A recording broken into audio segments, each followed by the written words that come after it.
Have you ever found yourself putting the needs of your family above your own, even when your body is telling you to stop? It's an instinct, but as you age, this could be the very thing that harms your health and well-being. In today's video, we're diving deep into why prioritizing your health and well-being is crucial for not just your own life, but for the happiness and stability of your family as well. If you're in your 70s or older, you may feel like you need to give everything to your loved ones. But this video will show you why taking care of yourself first is the key to a longer, healthier, and more fulfilling life. You'll hear real stories of people who learned this lesson the hard way. Stories that will inspire you to protect your body, your retirement, and your peace of mind.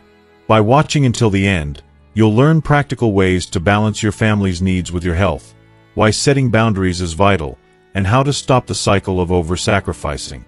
This video isn't just for your health, it's for your future, your happiness, and the love you want to give to those you care about. Don't miss out on discovering how you can make your golden years truly shine. If you are not subscribed, I recommend subscribing and activating the notification bell so you don't miss any videos. Your support means a lot to me, and if you enjoyed this video, you can help me continue spreading the valuable lessons by liking and sharing it. If you like the topic of this video, please comment 1. If you don't, please comment 0 to let me know how I can improve and make better videos for you. Now, let's begin. First, health. My body is mine alone. We all understand, at least in theory, how precious our health is. But do we truly live by that belief? For many people in their 70s and beyond, health often becomes something they willingly sacrifice for their children, grandchildren, or even extended family. Why? Because of love, devotion, or even societal expectations. It's a beautiful sentiment, but let's pause for a moment and ask, at what cost? If you don't prioritize your health during this critical phase of life, it could deteriorate to a point where no amount of effort, treatment, or intervention can restore it. And by the time you realize this, it might be too late. Take the story of Lee Jongjia, a woman who is now 74. Her life has been one of unshakable dedication to her family. In her youth, she worked tirelessly to support her children, often ignoring her own needs. She never complained, never hesitated. When her first grandchild was born, she stepped into her familiar role as the selfless caregiver, taking on responsibilities that ranged from cooking and cleaning to driving her grandchild to school and extracurricular activities. Her days were a whirlwind of tasks, leaving little room for herself. But as the years passed, the toll on her body became undeniable. Chronic back pain began to creep in, which she ignored for months, thinking it was a small price to pay for the joy of helping her family. When the pain became unbearable, she finally visited a doctor and learned that her spinal discs were severely damaged. Her blood pressure was dangerously high, and she needed daily medication to manage it. The worst part? She had skipped routine medical checkups for years because she was too busy with her grandchild. Eventually, her deteriorating health meant she could no longer care for her grandchild. Her children were shocked. They had no idea how much she'd been suffering. And what did she feel? Not relief, but guilt. Guilt for not being able to continue giving. This story is heartbreakingly common among older adults, especially those who feel obligated to place others' needs above their own. But let me ask you, why should someone feel guilty for taking care of their own body? Your health is not a luxury. It's a necessity. Without it, you can't truly be there for anyone else. Another example is Kim Young-ho, a 73-year-old man who thought he was invincible. All his life, he was physically strong and active. He worked hard and stayed fit, rarely falling ill. But after retiring, his routines changed. Without the structure of working life, he started spending more time at home, sitting for long periods, and skipping exercise. "I don't need it," he told himself. One day, he experienced severe chest pain and was rushed to the hospital, where doctors discovered multiple blocked arteries. Emergency surgery saved his life, but the experience shook him deeply. Reflecting on that moment, Mr. Kim said, I always thought my health was something I'd never lose, but my complacency almost cost me everything. Today, he has turned his life around. He walks 30 minutes every morning and has embraced healthier eating habits. He learned the hard way that health isn't something you can take for granted. It's the foundation of your happiness, your independence, and your ability to live a fulfilling life. If you are still watching this video and find these lessons useful, please comment 1 below to let me know that you are still here with me. On the other hand, there's Lee Suja, a 70-year-old woman who approached her retirement differently. After years of working in an office, she decided to take up gardening as a way to stay busy and find peace. At first, it was just a hobby, but soon it became her daily ritual.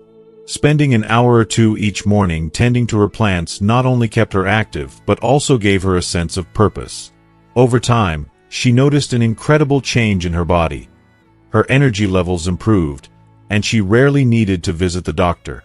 When her children asked her to babysit her grandchildren, she politely declined. "I've spent my life taking care of others," she told them. "Now, it's time to take care of myself." This decision wasn't easy. She loves her family dearly, but she understood that prioritizing her health didn't mean she loved them any less. It meant she could continue to be there for them in the long run. Her words are a powerful reminder for all of us. Your body is your own. It doesn't belong to your children, your grandchildren, or anyone else. Protecting your health is not selfish. It's the ultimate act of love, both for yourself and for your family. So, what can you do to prioritize your health in your 70s and beyond? Start by building small but consistent routines. Take a 30-minute walk every day. Stretch in the morning to loosen your joints. Schedule regular medical checkups, even if you feel fine, because prevention is always better than cure. And perhaps most importantly, learn to say no when others ask too much of you. Saying no doesn't mean you don't care. It means you care enough about yourself to set boundaries. Remember, your health determines the quality of your life. Without it, even the things you love, spending time with family, pursuing hobbies, traveling, become difficult or impossible. After 70, you deserve to live with strength, joy, and peace. So make a promise to yourself. My body is mine alone. I will protect it. I will cherish it. And I will not sacrifice it for anyone. Health is not just about avoiding illness. It's about living fully, with energy and vitality. Don't let guilt or societal expectations hold you back. Reclaim your body, prioritize your well-being, and make this stage of life your best yet. Second, don't over-sacrifice for your family. Sacrificing for your family has been seen as a badge of honor for generations. As parents and grandparents, we've poured every ounce of our energy into ensuring our children have better opportunities and brighter futures than we did. It's an instinct, almost hardwired into us, to put our loved ones' needs ahead of our own. We wear our sacrifices like armor, proud of our dedication and resilience.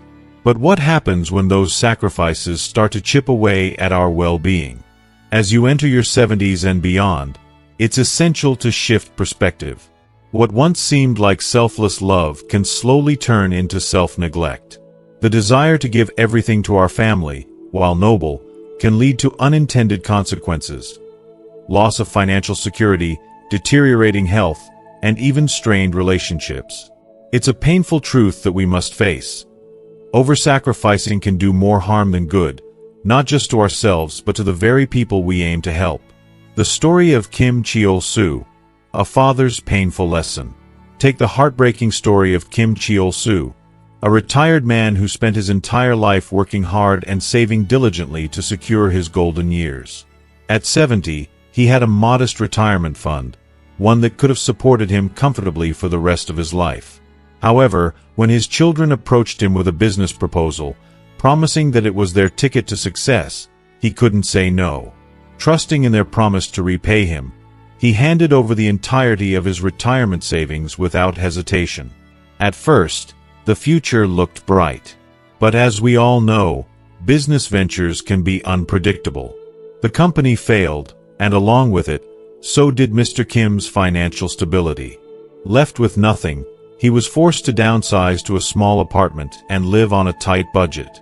What hurt him the most, however, wasn't his financial struggles. It was the impact on his family. Tensions grew as his children wrestled with guilt and shame, unable to repay the money they'd lost. Arguments replaced laughter, and the once close bond between them began to unravel. Reflecting on his choices, Mr. Kim shared, "At that moment, I thought giving everything to my children was my duty. But now, I understand that protecting my retirement was just as important. If I had secured my future, I wouldn't have become a burden, and my children wouldn't feel this heavy guilt. My sacrifice didn't help anyone. It hurt all of us." The cost of love. Jong Soon-jae's health and happiness. Another cautionary tale comes from Jong Soon-ja, a 68-year-old grandmother with a heart as big as the ocean. When her grandchild needed help paying for college tuition, she didn't think twice. Breaking into her hard-earned savings, she contributed generously, hoping it would ease her family's struggles. But life has a way of reminding us of our limits. When it came time for Ms. Jong's annual health checkup, she found herself unable to afford the fees.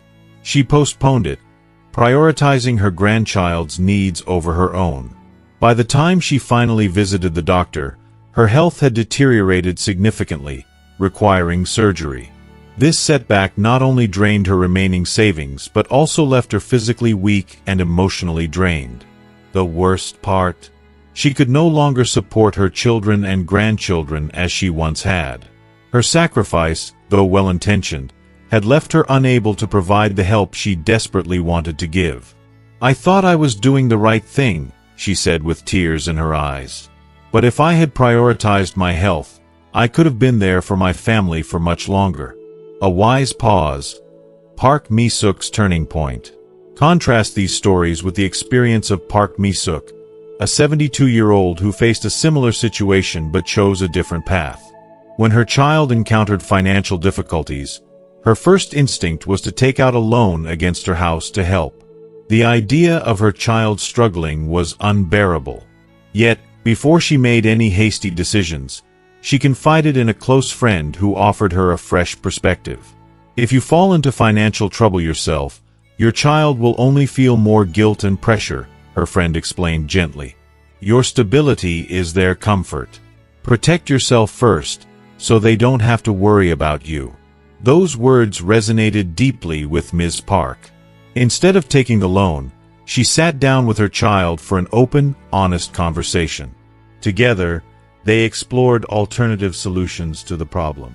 By choosing to protect her financial security, Ms. Park not only avoided personal hardship but also strengthened her relationship with her child.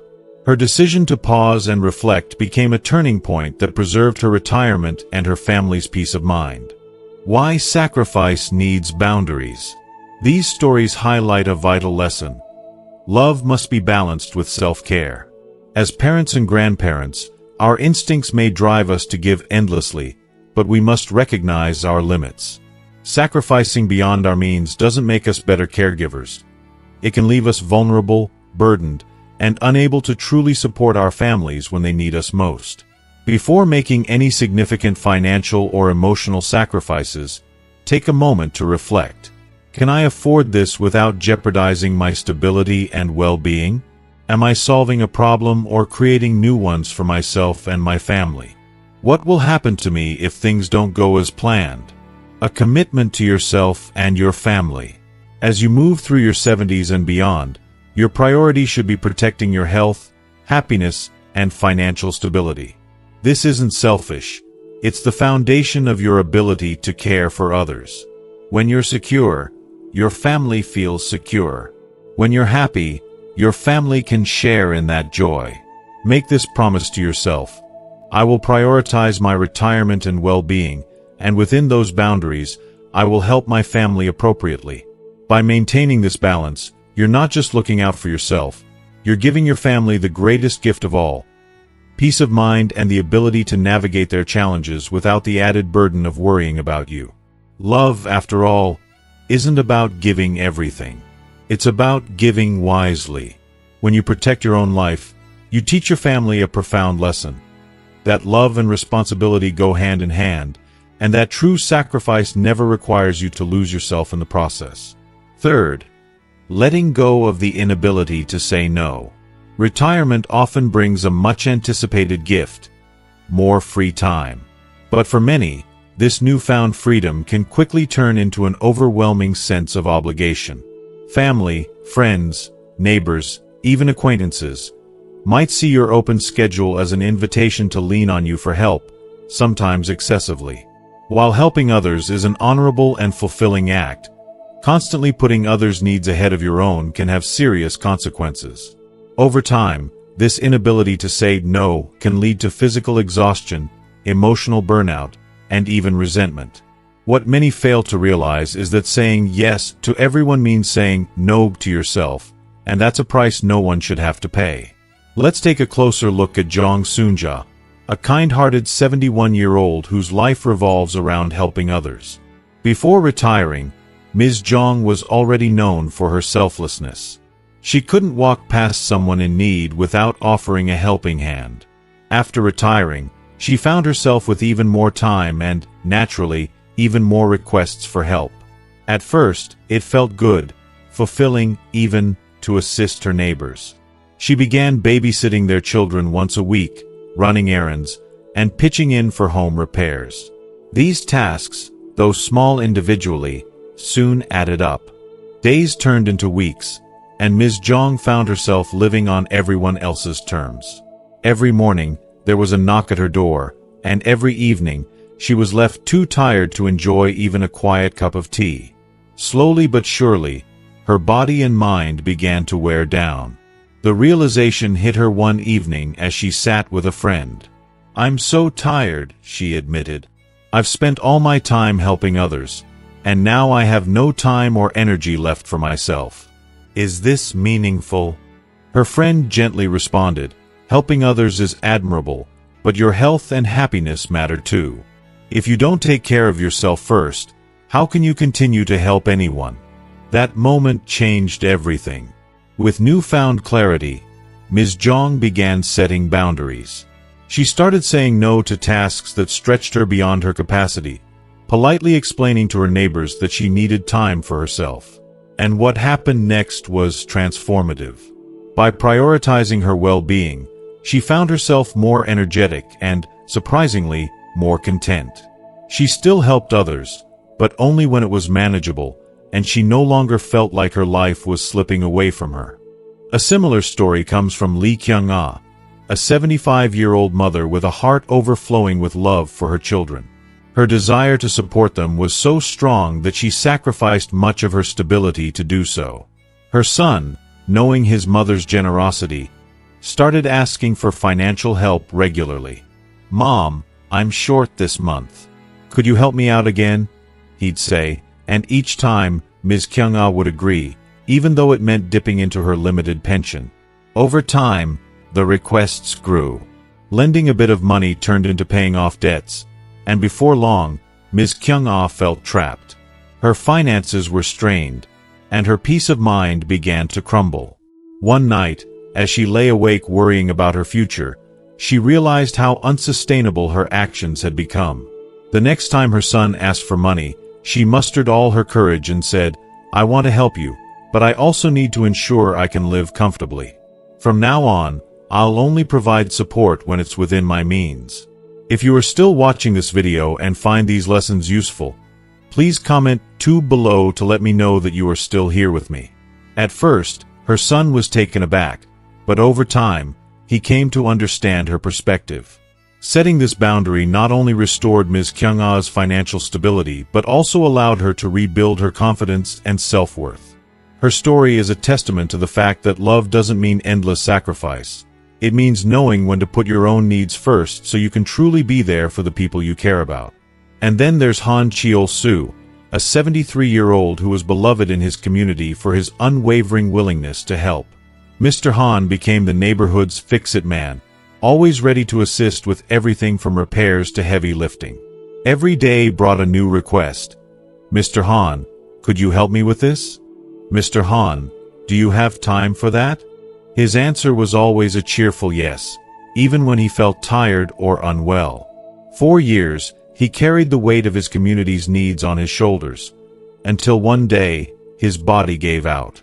After weeks of relentless work, Mr. Han collapsed from exhaustion and was rushed to the hospital. Lying in the hospital bed, he realized how his inability to say no had taken a toll on his health. If I keep living like this, he thought, I won't be able to help anyone. Not even myself. When he returned home, Mr. Han took a brave step. He began turning down requests that were too demanding, explaining to his neighbors, I'm happy to help, but only when it's something I can manage without straining myself. At first, people were surprised, but over time, they adjusted. By setting limits, Mr. Han found himself healthier, happier, and more in control of his life. These stories highlight a crucial truth. Saying no doesn't make you selfish, it makes you wise. Constantly agreeing to others' demands can drain you of your energy, your happiness, and even your health. But learning to say no, especially in retirement, is one of the greatest acts of self-love you can practice. When you prioritize your well-being, you're not only protecting yourself, you're also preserving your ability to help others in meaningful ways. Remember, you can't pour from an empty cup. If you give away all your time, energy, and resources without replenishing them, you'll eventually have nothing left to offer. So, permit yourself to say no. It's not a rejection of others, it's an affirmation of your value. By taking care of your health, your time, and your happiness, you'll find that you have so much more to give. In retirement, this balance is the key to a life that is not only fulfilling but also truly sustainable. Let go of the guilt, embrace your boundaries, and live your golden years with the peace and joy you deserve. As we come to the end of this discussion, I hope these stories have inspired you to reflect on your own life and the importance of setting boundaries. What have you learned from these heartfelt examples? Have they sparked a realization about the value of prioritizing your health, happiness, and well-being? We'd love to hear from you. Share one thing you've learned today that you plan to put into practice in your own life in the comments below. Remember, your insights and experiences could inspire someone else to make a positive change too. If you found this video helpful, please leave your comment below, and don't forget to like, share, and subscribe to our YouTube channel for more empowering content. Together, let's create a life of balance, joy, and purpose. Thank you for watching, and we'll see you in the next video.